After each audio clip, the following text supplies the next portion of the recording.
I just need one victim. I'm going to be very passive about this. At this point, I would say my story is probably not much different than everybody else's, other than I happen to be legally blind at this point in my life. Had a great childhood, great family, great supportive family, and did things that all kids do.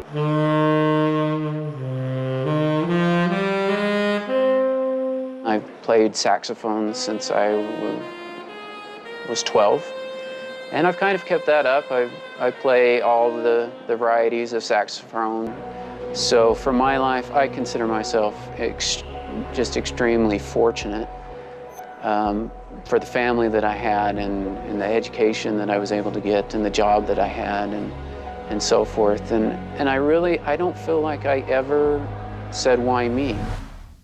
Imagine growing up, doing all the great things that kids do, participating in all the activities and sports, but then slowly, over time, you lose your ability to see. Guess what?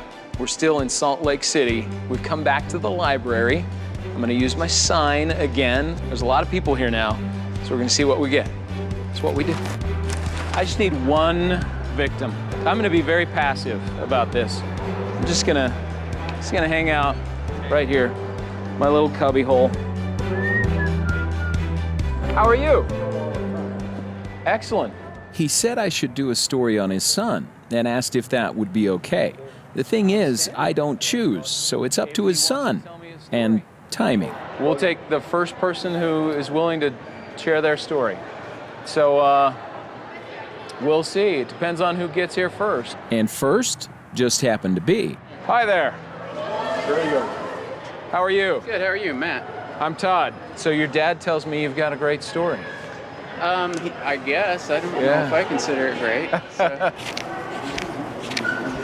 At this point, I would say my story is probably not much different than everybody else's, other than I happen to be legally blind at this point in my life. But this is new for Matt Byrne.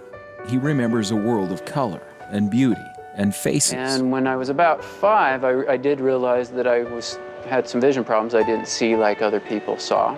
But he was fitted with glasses and then contacts at 7 years old. Pretty young at that time in the early 80s. And it stabilized my vision, at least in my left eye. My right eye's always been legally blind. What Matt didn't know until he was 17 is that he had retinitis pigmentosa, a degeneration of the retina. But he was told he wouldn't go blind.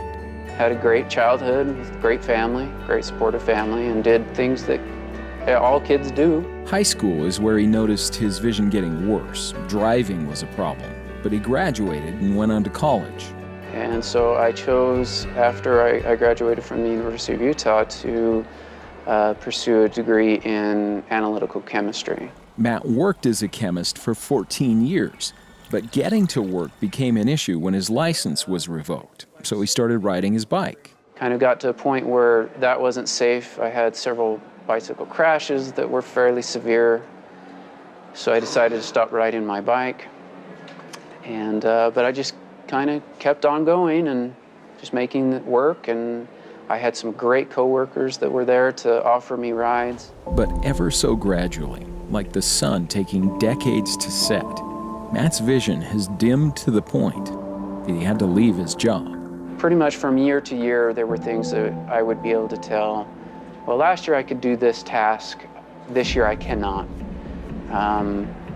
And those would just build up over time where, you know, eventually I couldn't read text anymore, and that got to be very difficult. I'm kind of in a transition point where I'm not sure what to do with the rest of my life.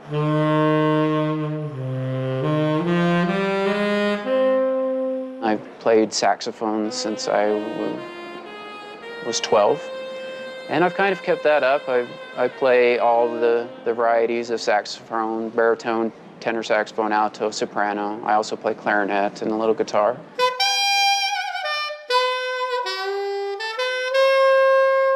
Matt says music is a great escape, along with audiobooks, and adaptive technology has opened a new world to him.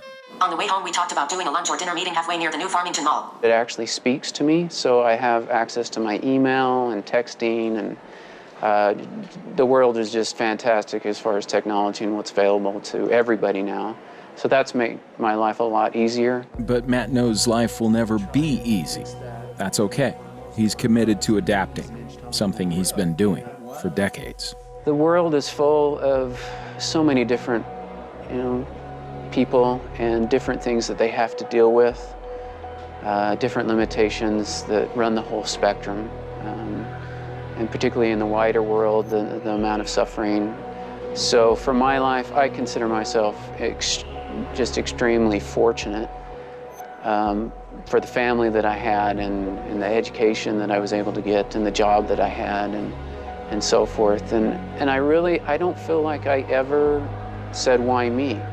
There could have been so many other things that could have happened to me that would have been much worse. Blindness is not the worst thing that could happen to me. Or that could happen to people in general. It's a challenge for sure, but I don't spend a lot of time saying why me. Matt only has light perception and is hopeful that he may have sight restoration one day, but he's realistic. He fears that the vivid images he holds in his mind's eye may one day fade in his memory. I miss seeing particularly nature, the vast color spectrum of nature from the seasons.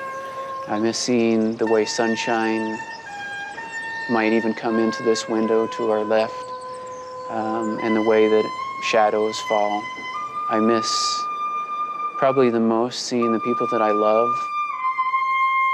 I'm just in another life transition.